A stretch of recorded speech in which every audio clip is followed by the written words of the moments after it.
Happy Wonder Wednesday, everyone, and welcome back to our Floxies community. I hope you're doing well wherever in the world you're joining us from. And as you can see today, I'm wearing my shades just because people are saying in the community that I'm going a little bit crazy. Maybe that's the case, or maybe I'm just happy that we're back with our with our community live streams. Although I'm a little bit sad because it's our last stream before we wrap up for the summer, take a much needed break. But yeah, without further ado, let's get into it. So today we have a final session of our Floxies summer camp. We will be talking about color theory, which is amazing.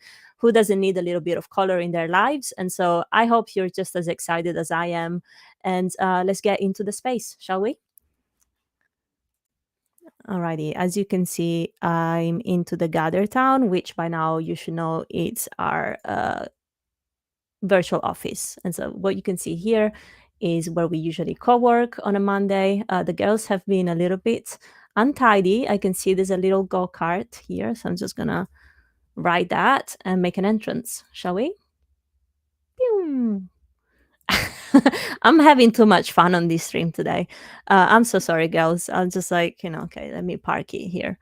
Welcome. Happy Wonder Wednesday, Floxies community. It's great to see you all here. I know that we were just chatting before launching the stream, but I just want to say it again. It's incredible to see you all back for our Floxies summer camp, our very first Floxies summer camp with our amazing instructors, Aga and Irina. So excited to have you back. How's everyone doing? Great. Love the Right, enjoying the enthusiasm. summer. Should I lose the shades? I'll lose the shades. Be a little bit more serious. Ah, look at my beautiful, beautiful eyes. All right, girls, today is the last session. We're a little bit sad because it's the last one, but we're also excited because it's color theory. And, as I was just saying on the stream, who doesn't love a little bit of color in their lives? And so, super exciting. Up until now, we've been talking about typography, design, your page structure. Irina, maybe you can help me out a little bit. Give us a little wrap up or a little sum up of what we've been doing. Sum up. Okay, yeah. So we covered kind of like briefly the whole design strategy, wireframing, page structure, and then we started talking more about like elements of visual design, and we talked about typography. And today, this like the second most important, in my view, element of design is color. I love it. I love it. And Aga, you've been exceptional at hosting little practice sessions in our community. I watched you girls studying really hard by the swimming pool, which was really cute. What can you tell us about that? Yeah, indeed. I found these sessions really valuable. We discussed about typography last week, so now we cannot wait to find out things about color theory to put together into the great design for the future. So I really am really thankful for everyone who joined so far. So I'm glad for this community that we could create something like that, and hope that we could do this next year also. Hopefully, that's the dream. But yeah, I agree with you. It's been absolutely inspiring to see all the work that people have been put into practice. I saw that one of our members is actually trying to redesign their portfolio based on all the learnings that they're getting from these sessions, which is, job done. This is what we like to see. Awesome. Yes, So actually, yes, it is. You're right. I promised that today I wouldn't faff too much and talk too much, so I'll zip it and I'll let the expert take it from here. Okay, let's go. Woohoo. So let's. Oh, hi Emma. Let's share the screen. Here we go. Let me just fix my things here. Oops. Yeah, fantastic. Great. So you can see, right?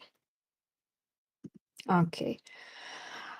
So just to give a perspective how much we already covered, girls. I'm quite impressed. So let's go through our website and look at all this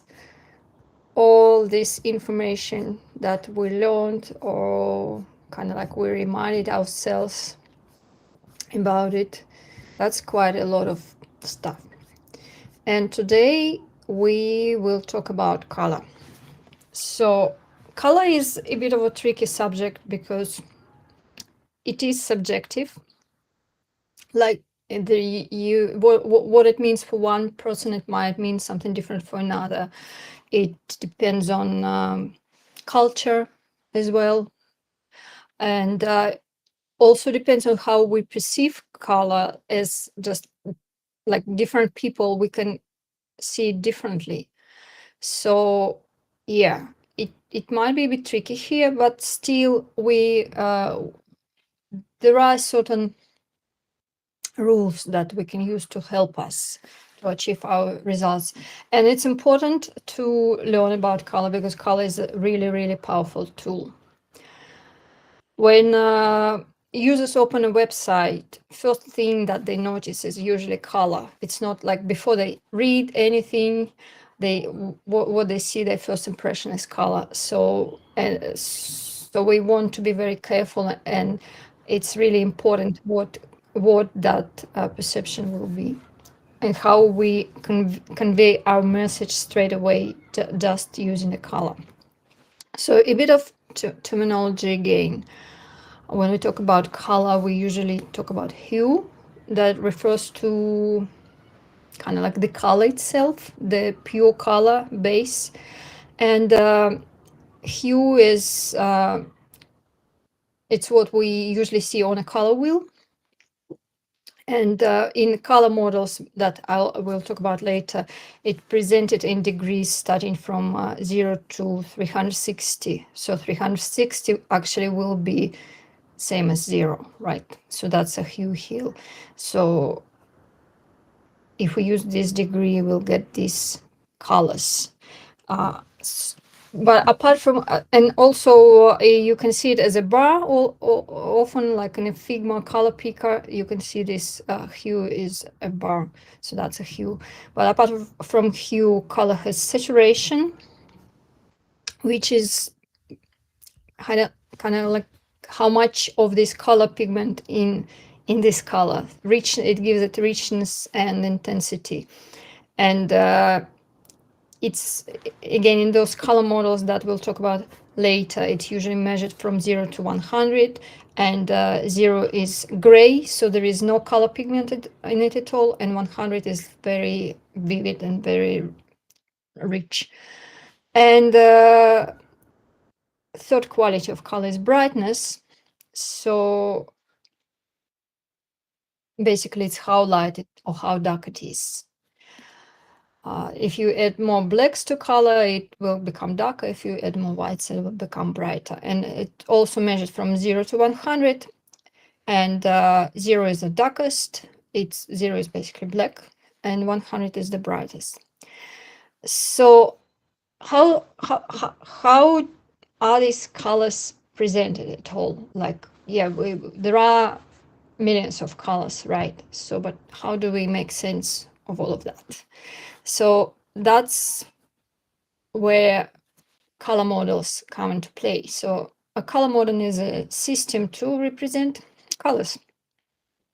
And we can, there are many different color models, some more common, some less. And we'll talk about most common ones that we see when we talk about digital design for screens. We're not talking today about printing. Printed materials, we're talking about digital design. So most often you hear about it is RGB model.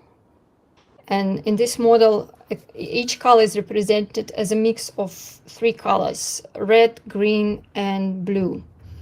And depending on how much of which color it contains, it creates all other colors.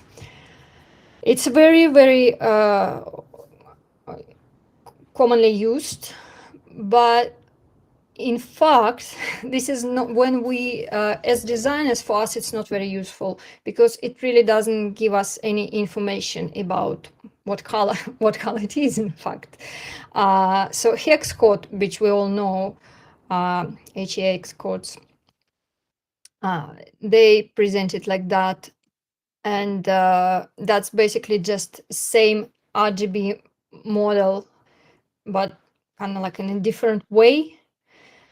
And we use it as developers, we often use it, and we also often use it in Figma, but for choosing our colors, it's not helpful at all, this model. So what are other models that can help us? That's another model, which, and this screenshot is taken from Figma. So if you switch here, in color picker in Figma, you can choose between different models. So this model is HSB, which stands for hue, saturation, and brightness. This is a far more human-friendly way to describe color. Why is it good? Because here we can manipulate by each of these parameters and change color in a predictable way. So if we change this saturation, for example, so yeah, we'll get either richer or like muted colors, right? If we change brightness, we get darker or lighter colors, and the same with hue. So this model is actually really good when you work with color palettes, and it will help you. It also helps you to adjust your colors. So yeah, that's what I would recommend to use. This, or actually there are two more, but they're all better than RGB model. It's interesting that in this system, black is not the opposite of white, in fact.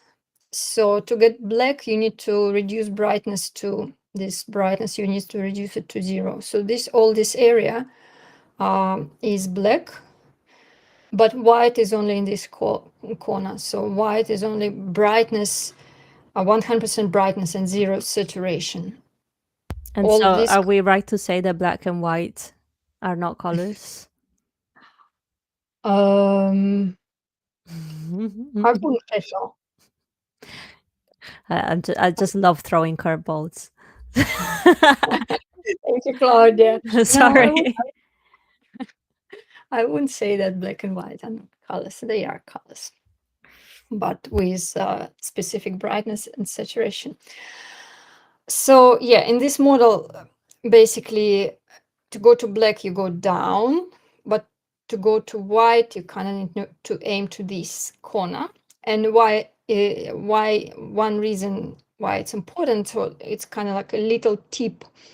When you create darker shades of a color, rather than just going down, which will give kind of like a little bit, rather than just decreasing brightness, which gives you a bit muddy results, instead go kind of like the opposite of this corner. So in this direction, decrease brightness but increase saturation, and then you get darker shades, but also rich shades, not muddy. So that's a little tip for using this model.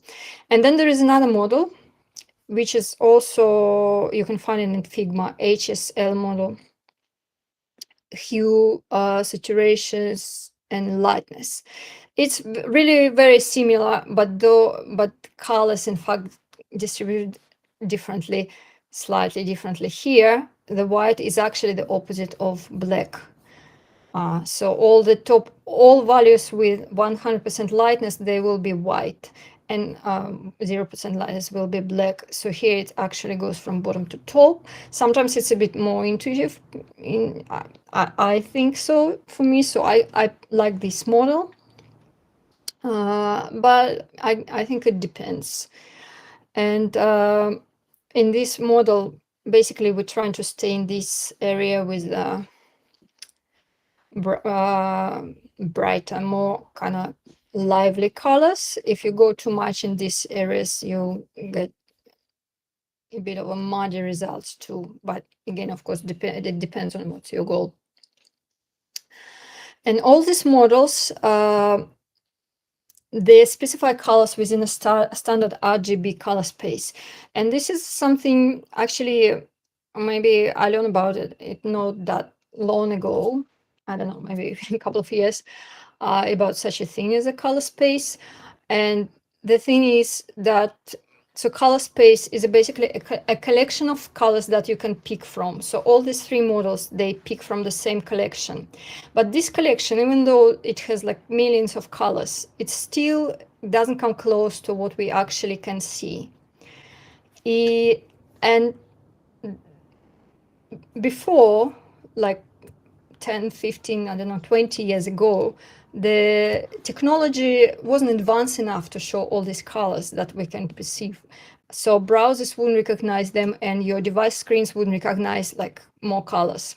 But now, in fact, it's already possible to use more colors, more vibrant, more vivid colors. So our most of modern monitors and device screens, they allow to use more colors, and most of new versions of browsers support that. So maybe it's a bit early to completely switch to a different color space, but I think it's worth remembering. So there are more color spaces rather than standard RGB color space.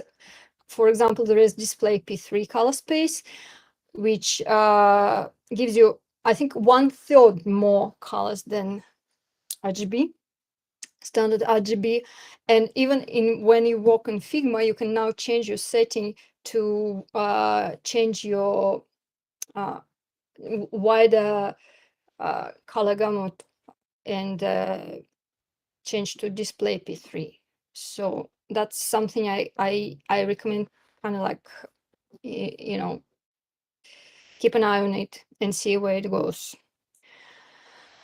And the fourth model I want to mention today is, it's actually a very interesting one. So LCH model, but also it's known as HCL, but LCH model is lightness chroma hue, I think. So this model, it's not limited by any specific color space. So it can work with any color space. And when color spaces will become bigger, using this model, you'll be able to choose these colors from bigger, wider color spaces. And what is really important and good about this model, that the models I talked about previously, they're based on kind of like physics and math, but not on how we perceive color. So for example, in this example, using HSL model, both these colors have the same lightness, 50%. But for our eye, blue is much darker. And you'll see even more difference if I use, for example, yellow hue. So it's not the lightness that is perceived by our eye, but LCH model, it specifies lightness in a similar way as how we perceive it. And one of the things why it's really good is because it allows you, for colors with the same lightness, it allows you to keep the same contrast ratio, which is important for accessibility, obviously. So here's an example in this LCH model. These two colors have a same lightness, 58%, and then they actually look similar, I mean, in terms of lightness. So unlike this one kind of look the same, right? So yeah, as I mentioned, this model is not linked to any particular color space, and I think, yeah, we need to keep an eye on this one too. And I edited some tool accessible palette. So you will not see this model in your design tools yet, in most of them not, at least the ones I use, but there are some tools out there, and I linked one here. So it's accessible palette, which helps you to design your color palettes within this space.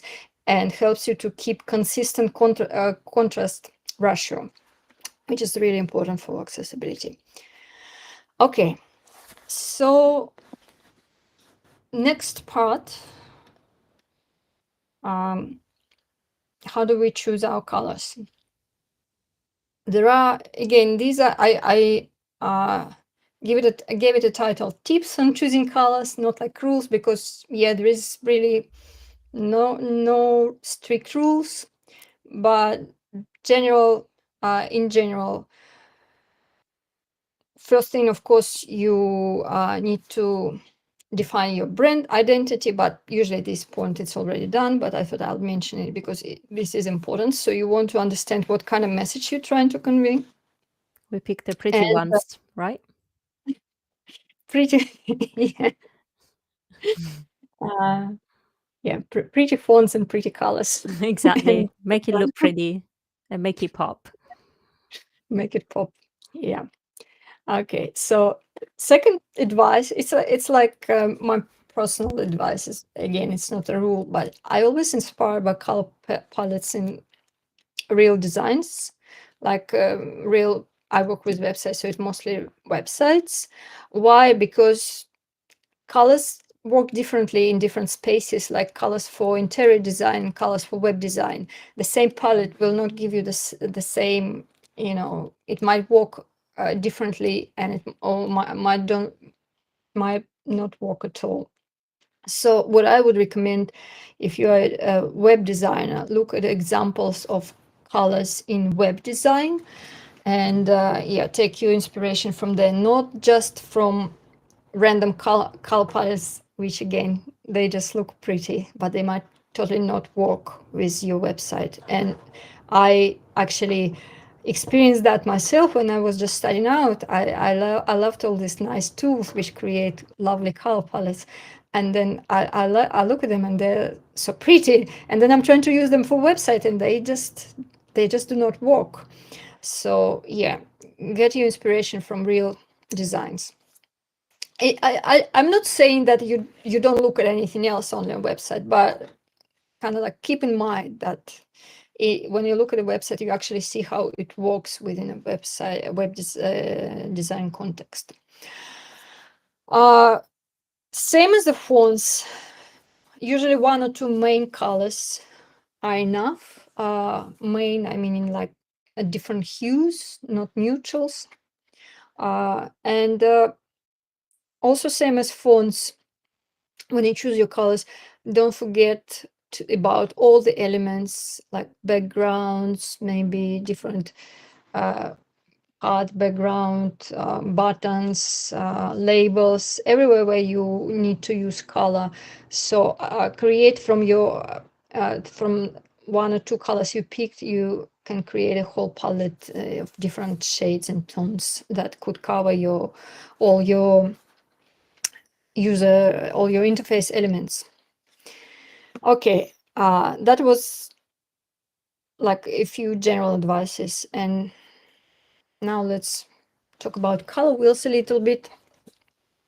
I think you're most probably all familiar with that, so I won't stop for long here.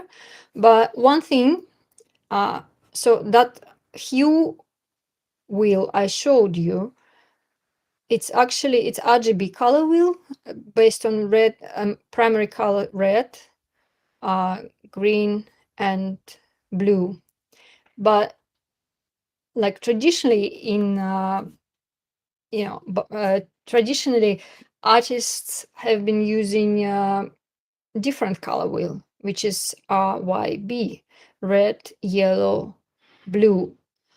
And these are three primary colors, and then mixing them we can get all the other colors, right? And you probably know that if you ever did like painting and things like that.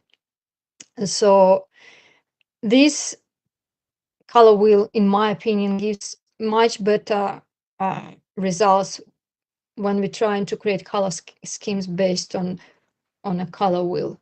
This, I don't know, for me it just doesn't work when I'm trying to work with these colors, though sometimes I see that it's used too, but from my personal opinion, and not only mine, this works better in terms of color harmony. So all the color combinations I presented here, they will be based on RYB color wheel. So what kind of combination we can create? We can create complementary color schemes, which is the opposites of colors opposite on the wheel, like red and green, blue and orange, purple and yellow. These look very dynamic and very impactful color combinations, so quite strong and loud. Then analogous color scheme are created by using colors that are next to each other on the wheel, and this type of combination usually create a calm atmosphere and have that relaxing vibe. So for example, if we choose like 3 of these and 3 of these, or these, and here is an example, so they much quieter color combinations. Triadic color schemes are when we use 3 colors equally spaced around the wheel, and they're very like eye-catching too, very bold and vibrant. So for example, if we can choose orange and we go through green and we go purple, so that will be triadic color scheme. Monochromatic color schemes use the same hue for all the colors, in this case blue, but different shades and tones and tints, and this looks very harmonious and cohesive and calming as well. An achromatic color system, that's when you only use neutral colors without a hue. And we don't often use that in web design, but there are some specific cases where it might work too. So another little tip, how to choose colors using HSB model. So depending on what area of here the color is, they kind of like have a different character. So this area is high brightness and low saturation area, and this area creates calm and friendly vibe. So if we go the opposite, which will be high saturation but lower brightness, this is quite low because here it's mostly black, so low brightness, high saturation, these colors look very bold, but they also give a kind of like a more professional look. So then there is this area here, a little bit in the middle. This is a very natural earthy colors, which, you know, if you think about like I don't know, yoga retreats, that would probably work pretty well. So these colors have lower saturation and both low saturation and low brightness, so somewhere in this area. And if we do high saturation and high brightness, in this example it's really extreme, it's like primary color 100, we'll get this very kind of like fun and childish and playful. And with this one, we of course really want to be very careful, but in some cases might get useful too. So that's how you create what's it called, kind of like the whole vibe, and then you can change hues, and then you can get different colors. So very famous 60-30-10 rule. I thought I'd mention that. I find myself a bit tricky to estimate how many percent exactly I'm using which color for, but yeah, I guess here we need to remember the general idea that we have primary colors, and in most cases that'll be like your white or black neutral colors, which should be the most used color in your design. And then we have a secondary color that maybe we use it for different section background, highlights. It supports our primary colors. We use it about 30%, but yeah, we just like use it less than the primary, I would say. And then there is accent color, which we only use for very, very few details. So we don't want to put too much accent color, because then our attention will be spraying all over the place. We want not our users' attention. They will not know where to look.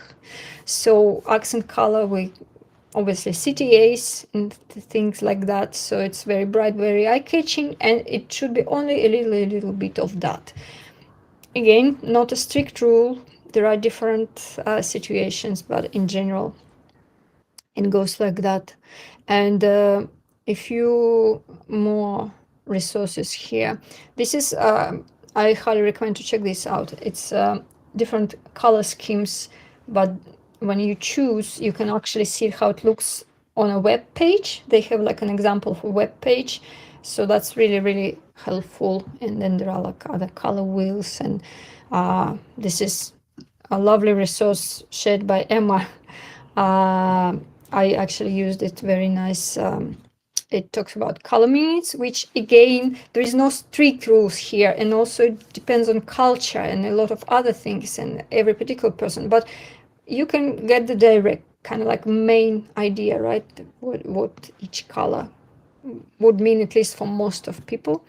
That's a color palette generator. That's the one actually that got me very annoyed, because everything looked so good there, and then I tried to apply to my design and it didn't look good. But I still use it sometimes, still to find, mostly not for creating the palette itself, but to find kind of like nice colors. And then when I find one, maybe two, and then I thinking what to do about it. So yeah, there is a Figma plugin for creating tints and shades. So when we have that's a monochromatic color scheme, right? So when we have one hue, but we add black, or we add white to it, and we create different tints and shades. And this is a really cool quiz. I like it. So you can check how good is your perception of color, because again, every person is different. Some are very sensitive and see the slightest differences in color, and some are less sensitive, and some people are even colorblind. So that's just a fun quiz to do. Okay, next topic, and I think we're doing pretty well today. Doing very well, going smoothly. Time-wise, I mean, yes, so we still have a lot of time left, and it's not that much material that I want to cover. Okay, so now we talked about colors. And now let's talk about black and white, which Claudia even doubting if they colors at all. Challenged. Yeah, well, they are colors. And even though they kind of might seem not as important, I would say actually they are, because they do all kind of like walk at the background. They're not right in your face, but still they kind of like may change the way you perceive the whole thing.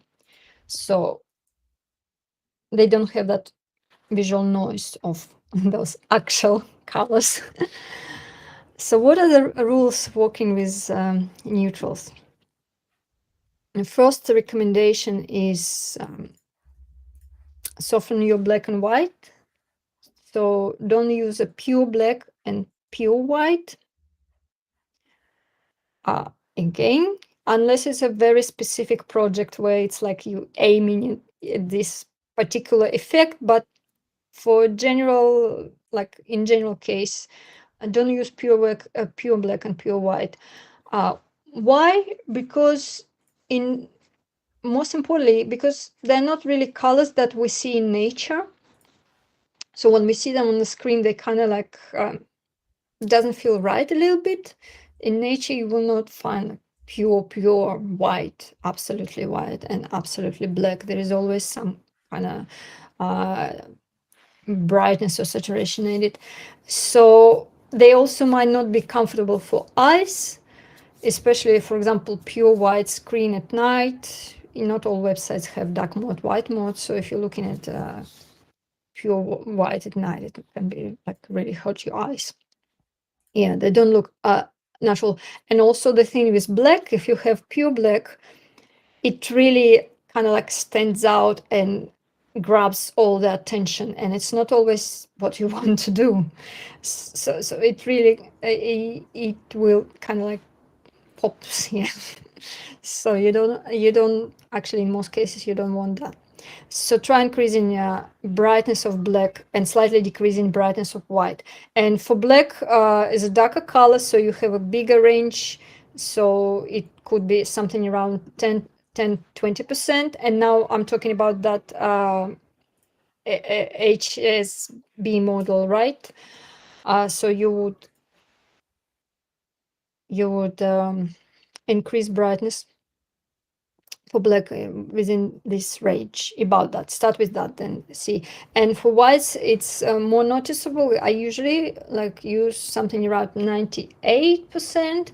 And again, it depends. If you want to make it like very clear that it's not white, you can go down. But if you want it mostly look like white, you can just use like a 98, 99%. And here's an example with very pure white and black, and this is off white, and I don't know if you can say off black. Yeah, but I still don't like it. This doesn't look right, especially within this context. So why doesn't it look right? It doesn't look right because it's also a very good idea to saturate your neutrals, to add them a little bit, like a little touch of color. It will make your whole website look and feel more coherent. And it's actually, in my opinion, it's really important. And like it immediately, improves the whole look. And even if you might see it clearly, the difference sometimes, it's still somehow unconsciously your brain understands. So these colors, they like more create a better harmony together. So when you saturate your white and black, you can use, I usually use just a hue from my brand color, from my main color. I add the same hue, but probably it's not necessary. Like, I play it safe. But maybe you can experiment with different ones. But what's important, if your colors are cool and warm colors is, maybe I just quickly come back. So this is mostly cool part of the wheel, and this is kind of like a warm part of a wheel. That's how we perceive them. So just stay within one, either warm or cool side. Don't mix warm with cool, especially like when we're talking about saturating black and white. So either you saturate them all with warm hue or with cool hue, but not both, then it will just look wrong. And in this case, what we do, we increase in saturation. And for white, it's very noticeable, and I usually use 1 to 3%. I don't know, again, depends, maybe up to 5. But if you still want to look at kind of white, probably 1 to 3% is ideal. And for darks, we can go much. We need to go much further. So around 20 to 40% saturation. I usually do not go over 40 or even over 30, because for my eyes it starts looking kind of too intense. But you know, I know some people use even more saturated colors. And in this example, so I don't know if you can see it clear, but so here black and white are pure and not saturated. They're not actually, they already, I took from this example, so they are already like off-white and off-black, but they're not saturated. And here they are saturated.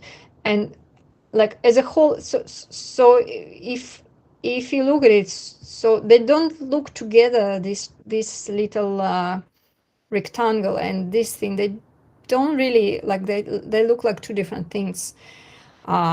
And I don't know, maybe you need to like train your eye a little bit to notice that, or in fact I think most of people at least unconsciously see that. And in this example, this is much more, it looks much more better. But also when you look at in the website rather than this little, you know, examples here, it will give you even more dramatic difference within the context of the whole website. So definitely recommend saturating your colors when it's appropriate with your design idea. And one more thing about neutrals. So in the real world, what's closer to us, we usually perceive it brighter, and what's farther from us, we usually perceive it darker. So you can use this principle in design. And if the elements is kind of like on top of something, then you would want that element to be brighter. And in this example, I tried to recreate is like a little, sometimes we have cards, right? So cards, they would be lying on top of the surface, right? So this would be the correct use of neutral colors. And in this example, they look like holes, in fact. So it looks like, now looking at it, it looks like window, like these are holes. So this would be incorrect use of your neutral colors. So make things that closer to you brighter. And about Black and Nature is very interesting article here I linked. And yeah, we are now on our last part, accessibility. So when we talk about color, it's very important here that they not just convey the message, they don't just look pretty, but also they need to be accessible. And just some statistic here. So 8% of men and 0.5% of women globally experience some form of color blindness or vision deficiency. And for UK only, where I am now, that translates to about 3 million people. So 3 million people in just one rather small country cannot have some kind of vision or color deficiency. So we need to think about these people, obviously, and what can we do to help to make our websites accessible. First of all, we should not rely on color to convey any information. We need to keep in mind that some people might not see that color difference, so we always need to have either text or icon or something, not just color.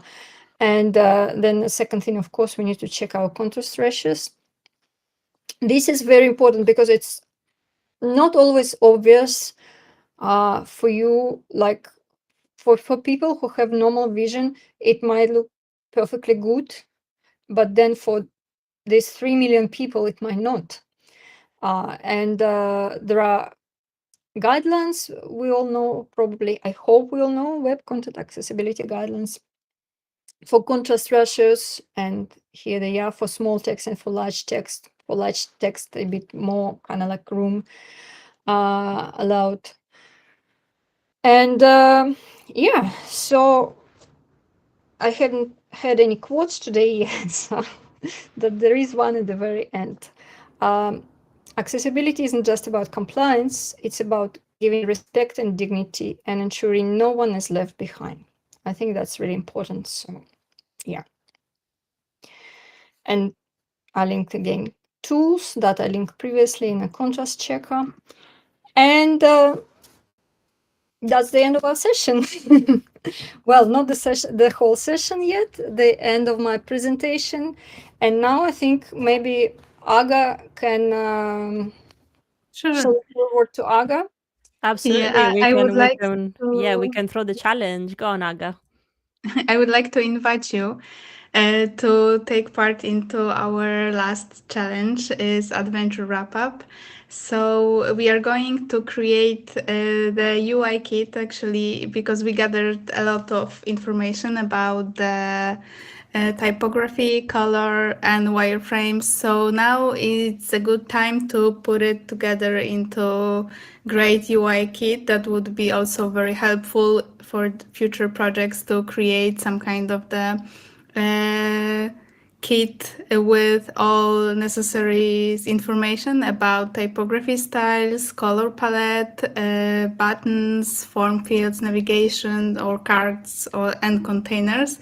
So that's what we are going to do on our next summer camp office hours, and I invite you to workshop the ideas during that time with me Brilliant. Thank you on so Monday. much. Yes, as a reminder, to join the office hour, you find the link in our Discord community, and it's a friendly session where you don't have to come prepared. You can actually join the session and build together, being guided by our mentor Aga here, who's so kind and just amazing, amazingly giving some of her time back to the community in the form of mentoring and guiding you through these exercises as we go through our Floxies camp. So thank you so much, Aga. It's such an amazing opportunity, and I think we're very fortunate not only to have people like Irina and so many other women in the community that come and share their expertise, but also like people like you, they're actually, okay, now that we've done the live stream, we covered the theory, we have to make sure that that knowledge gets into your head and gets into your hands so you can actually work with it. And so this is where your sessions are incredibly powerful, I think, for the community. So thank you for that. Thank you. I'm having fun too. Awesome. Well, that's the whole point. We have to try and have fun while we learn. Like it has to be a pleasant journey for everyone. So amazing. Well, thank you so much. We have 10 minutes. So does anyone here have any questions? Feel free to drop them in the chat if you're watching on YouTube, or feel free to unmute your mics and come onto the stream if you're here in our auditorium with the Floxies. All right, I'll just just want to say also to thank everyone for showing up and for applying this knowledge. That's really like almost the most important thing for me, to see that people not just like come spend some time and then go back doing their own business. It's really exciting to see, and hope that some of that knowledge might be helpful for you. So I really appreciate you girls joining these sessions and being a part of it. Absolutely. Couldn't have said it better, Irina. And as we wait for those questions to come in, can you maybe tell us? So this is our last session before we take a much deserved, much needed break for the summer. But then we're coming back in September, back to school. We called it Back to School with the Floxies, and we're resuming our series to talk about layout. Would you like to maybe tell us a few words about that? Because we decided to break it up because it's such a big topic and it's quite was a heavy. big So topic, and we're gonna cover things like spacing and alignment and consistency, and lots of other things. So yeah, it'll be exciting, and it will help us to kind of like get it all together with the knowledge that we already have now, and then we finally kind of like have a whole toolbox for creating a website. yeah, I love that. And I guess before we wrap up, if I know that you've been sharing so many tips and best practice. What's the worst mistake you've seen when people apply colors to their sites? I know that we were joking about pick the pretty one, pick the color that makes you feel like it's the right choice. And you slightly touched upon where I'm trying to direct you, which is like, okay, branding. Okay, what does your brand look like? Maybe we can spend a minute talking about that. Well, yeah. Talking about branding, yes, something that we see sometimes is that, yeah, choosing colors just because they look pretty, but they don't align with the brand message at all. But another thing that I often see is overuse of color, because, as I said, it's a very, very powerful tool, and you need to use it carefully. It helps to guide the user's attention, but if it's everywhere and all over the place, then it fails to do that. So, yeah, probably most common mistake I see is overuse, but also sometimes, yeah, not very kind of harmonious color combinations, and also like talking about neutrals. So the colors just kind of like they don't feel like they they belong to each other as a group. So yeah.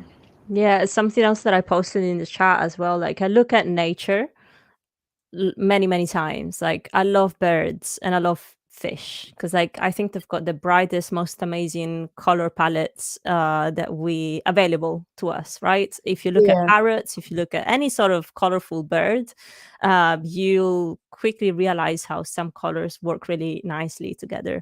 I don't know if Okay. that applies to all the species, but Another tip came to my mind. So what I use sometimes, I actually do love to take colors from nature. Yeah, and why it works? It works because it looks like natural to us. We see it all the time around us, so that's why when we look at the screen, it doesn't feel like some kind of Mhm. element. So I love to take colors from nature, so I might find a beautiful photo.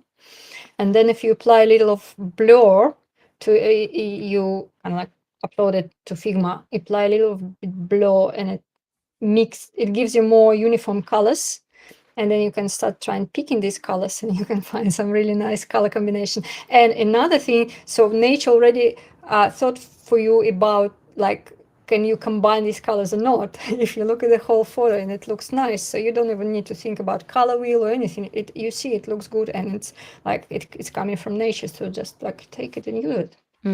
We got a question from Akshaya. I hope I'm pronouncing your name correctly from YouTube. Are there any tools to check the exact color percentage, like 60% of primary and 20% of secondary? I don't know about these tools, and that's why I said this rule is kind of like very generic. You can't really measure that. I mean, maybe there are tools that do that, but I don't know about them. Aga, do you know any? No, actually, I don't know about it either. I just look Yeah, wholesome. but really, you don't need to know the exact percent. It absolutely doesn't have to be exactly 10, 13, 60. It's just the main idea that you have one kind of like more neutral color that takes up most of the space. Then you have a little bit of secondary color. Usually, again, it's not even always like that, but in most cases, you have some kind of secondary color that takes up some space to it. It's most often some background, for example, different section background or something, but you use less of that than your main color, and then you have an accent color which you only use like very rarely here and there. So that's the rule, and you don't really need to know the exact percent. Yeah, just focus on the hierarchy of your colors, primary, Yeah. secondary, accent, and Yeah. all that. But these are all concepts that the more you practice, the better you get at, and the more you explore color theory. There's also like color psychology that we didn't touch very much, but you can go and explore. It's similar to all the topics that we've been talking about. We can either show you best practice and like the foundations, like let's remember this is design fundamentals, so we want to make sure that we cover the basics and like what's really important. But then if you want to really have a deep dive into any of these topics, Yeah, it's very vast. Oh, yeah, I can't hear you. oh wow, okay, yeah, just my Yep. mic was, yeah, I was very sensitive. But anyway, girls, this was absolutely fantastic. Thank you so much for, again, for bringing your expertise, your time, and your patience here to do these streams with us. And I guess have a lovely, lovely summer break. I'll see you in the Discord because that never is the community that never sleeps. But we will be back with our live streams in September, so back to school. But yeah, the fun doesn't have to end here. We'll see you in the community. And yeah, stay safe and have some fun. Yeah, Bye. thank you. Bye. Bye, everyone.